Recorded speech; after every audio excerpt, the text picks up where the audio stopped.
See you, my baby. Oh my god, what did they do to you? Oh, please tell me it hasn't been run over by that fucking 30-ton truck. Oh, it's right in the middle. Oh yes, there you are. Oh my god, and you're in such good condition. You didn't get run over. Ah, excellent. Complete mission success. We have hitchhiked 3 cars from the Marshutka stop. We've reached the fucking castle, which just absolutely tops any of the pictures. Oh god, it's going to be brilliant.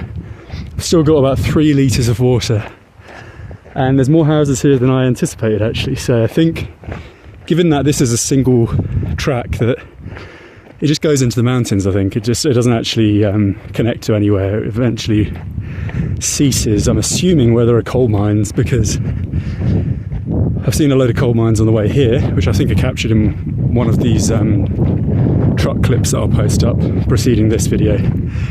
And then from what I've read, which would also make sense with respect to this fortress, aside from obviously the strategic point in the valley, this region is quite renowned for gold and silver, which would also add to why there are so many enclaves and exclaves and such a series of land disputes with Uzbekistan, Tajikistan and Kyrgyzstan. Usually if it's a dry bit of arid land, for the most part no one really gives a fuck. You know, it's ordinarily when there's something of value that people start getting dicey, let's say. So, another thing that guy was saying, which I'm not fully understanding, I hope he's wrong, because this guy was, the guy that took me on the truck, he just kept driving me, and I was like, well, the fortress is here, why are we going past it? And he said, oh, there's a road which goes up the other side, which does make sense, I guess, because you'd expect there's got to be a way other than a kind of a sheer path up to get to the interior. But yeah, I was obviously concerned with my beast, which is more than a hat in this bloody temperature. This is a lifesaver. So yes, give you a little view, and then there's going to be 1,000 videos coming up for sure. So I assume this is relatively new. This might coincide with the Google posting. There's actually a little bridge there. I don't know if you're getting it. There. And that takes you from there. There's my finger. Boop, down into the valley and then up again. So I'm hoping round that corner that I've just walked past, because I wasn't even paying attention. I was too fixated on reclaiming my hat. There's actually a path that goes up the side of that.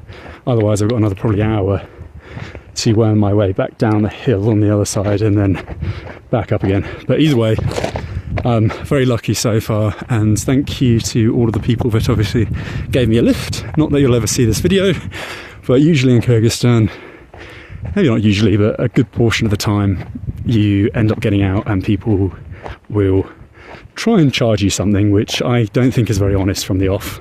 If you're going somewhere and someone's presence doesn't in any way financially impact your journey in terms of time constraints, I don't see why you should charge people. You know, if I owned a vehicle, I would always pick up hitchhikers, like 100%, just constantly, because it's just a waste. I see it as just a waste. If you've got 3-4 seats in your car, why not just give someone a lift, you know? But yeah, so I've had it in the past where obviously people try and stop and then they see you're foreign and they try and extort you, and usually it's places that are more susceptible to tourist visits. You know, greed ensues, and that's just the way of the world, unfortunately. But yeah, because of this, when people ask me where I'm from, I always say Poland, because Poland is synonymous with the Soviet Union, and everyone is still thinking in terms of the Soviet Union and countries like this, so automatically Poland is associated with a kind of poorer country, or as a poorer country, whereas if you say the UK, everyone thinks rich, GDP. And then, you know, if you're on a journey for 45 minutes, people start thinking, oh, what if I charged him? How much could I charge him? He'd probably be willing to pay. He's from England. You know, I could buy an extra little thing for my daughter or my wife, or go for a couple of beers. So it's one of those things where you don't want that thought running through people's mind, because greed naturally and unfortunately does ensue in human beings. Anyway, So here we go.